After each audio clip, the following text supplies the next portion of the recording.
So guys, this is a man. This is a story of a man that the first man that translated the English Bible to a Yoruba Bible. And his name is called Bishop Samuel Ajayi Crowther. According to the story, according to research made by this content creator Mariam Oyakilome, who went to Badagry where she gathered some of the information. So according to the story, this Bishop Samuel Ajayi Crowther, who was actually the first man that translated the English Bible to a Yoruba Bible, was a slave. So he was one of those victims that the British colonizers captured during the slave trade. So how the name Bishop Samuel Ajayi Crowther came up is that, according to the story, the real name of the man is Ajayi. Then the Samuel that is there is a name given to him by his master called Crowther. You understand? So the man's name is Bishop Samuel Ajayi Crowther. Samuel was the name given to him by those that captured him, while his real name is Ajayi.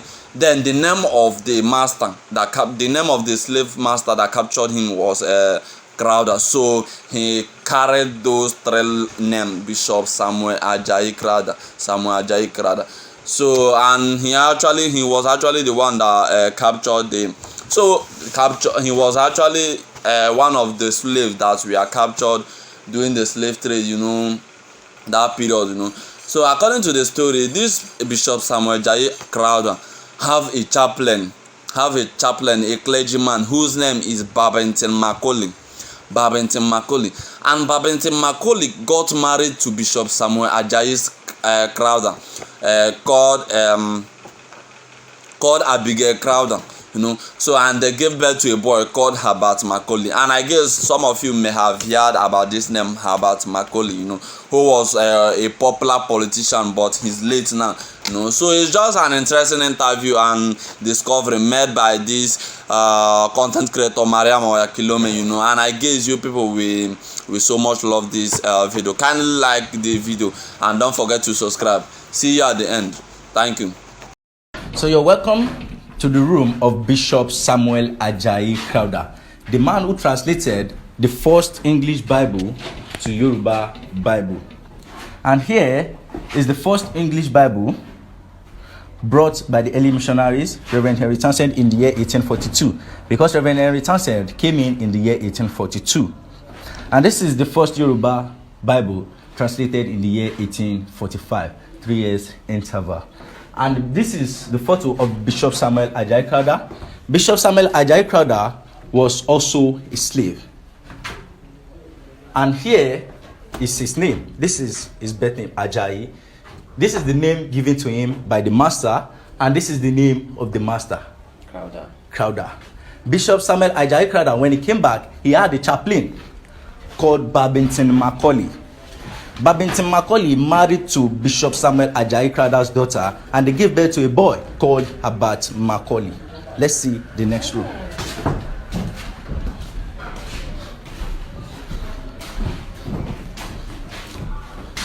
In this room, we have the photo of Reverend C.A. Goma, the man in charge of the building, and we have the photo of Reverend Henry Townsend, the man who rebuilt this building the way it is. And this is the photo of Thomas Birch Freeman, the man who sowed the seed of Christianity in Nigeria. Let's see this room. Here is the cemetery of the early missionaries. Total number of missionaries buried here were 140.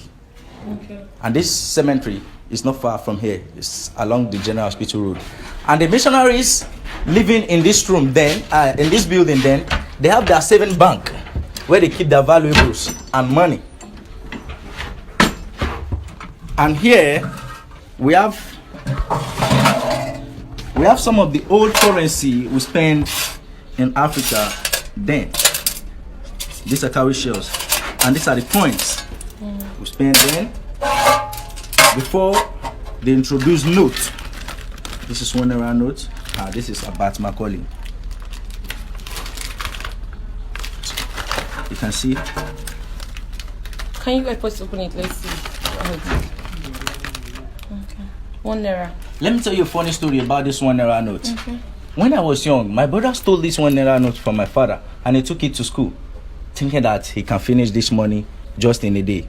He went to school with this money. He bought things for his friend. He bought for himself. And this is a note. If you buy anything with a note, with this 1 naira note, then you come back home with coins. They'll give you coins as change. When he spent the money, he discovered that he still had many change with him. And when he was coming back from school, the coins were jingling in his pocket. And my father said, "Come, you stole my money." He said, "No. Where do you have those money with you?" Then this 1 naira note is just like 10,000 naira. Then that one person cannot finish in a day. But these days, if you give me 100,000 now, I'll finish it within seconds. Let's go downstairs. We'll go downstairs and see the well called Miracle Well.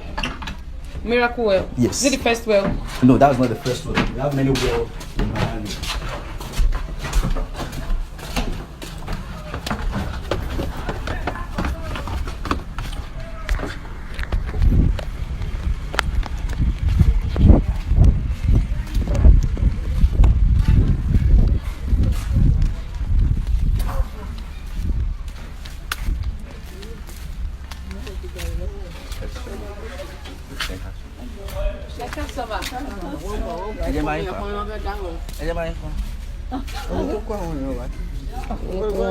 Let me help you. I can do it. Don't worry. Let me do it. This is the miracle well. Yes, this is the Miracle What does it do? Well. This well was dug in the year 1842. Okay. And since this well was dug, it has never run dry, it doesn't change color, and it doesn't have taste. Many people visited this place, and when they hear about the water, they develop interest. Some people took this water home and prayed on it, and came back to testify that when they prayed on this water, it really worked for them. You can see these women here, they came to pray on this water and they will take it home. That was why they named it Miracle Well. Tourists named it Miracle Well, not the missionaries. Every other well water has iron in it, but this well water doesn't have iron. It's drinkable. This water is drinkable, and it serves the people in this area. Every other well water on this axis has connection with the lagoon water. If the lagoon is neat, every other well water will be neat. If the lagoon is dirty, every other well water will be dirty, except this water. Do you want to try it? Okay. Shall we drink? Yes, I want to. But we don't have time. Okay. I want to try it. Yes.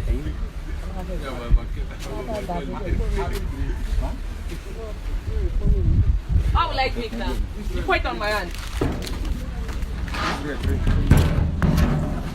Then in primary school, we stretch our two hands to drink water. I'll just wash my hand and drink. Miracle water. Let me wash my hand first. I cover this water in the name of the Father and of the Son and of the Holy Spirit. As I drink, you will not cause harm to me. Let's go. Oh, with my hair, let's go again.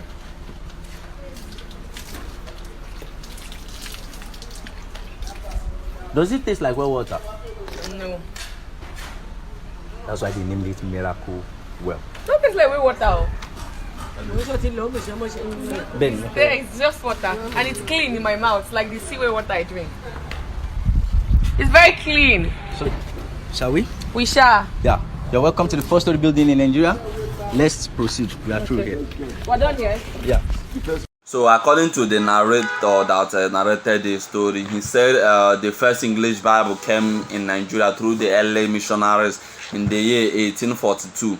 You know, and the first Yoruba Bible was translated in the year 1845. That is 3 years interval. You know, so that is to say that Bishop Samuel Ajayi Crowther, who was actually the one that translated this Bible into Yoruba language, did it after 3 years of the early missionaries bringing the English Bible into Nigeria. You know, so this was a very nice and interesting story, a very nice and interesting discovery. I gave some of you because I don't know some of these things. You know, I'm still wondering why some of our government. I'm still wondering why our government decided to abolish history in our school. I'm still wondering why, because these are just interesting things everyone should just watch and know what happened to their country. You know, what's happened in the past, you know. But come on, the government decided to wipe out everything. The government decided to block out everything, you know. I don't know.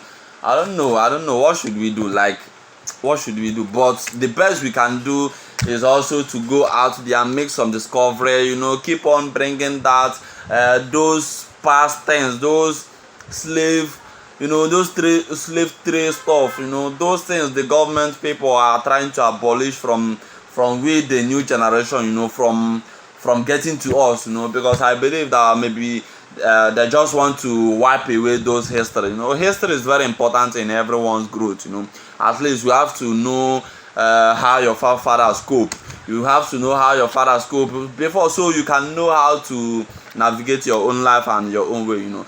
It's such a very interesting discovery made by this wonderful content creator Mariam Oyakhilome, who I admire so much, you know. So, and the copyright video goes to her, Mariam Oyakhilome. So guys, I will be ending here, you know. So the best you can do for me is just to like the video and subscribe to my YouTube channel. Thank you for sticking by, thank you for watching, and God bless you. Bye.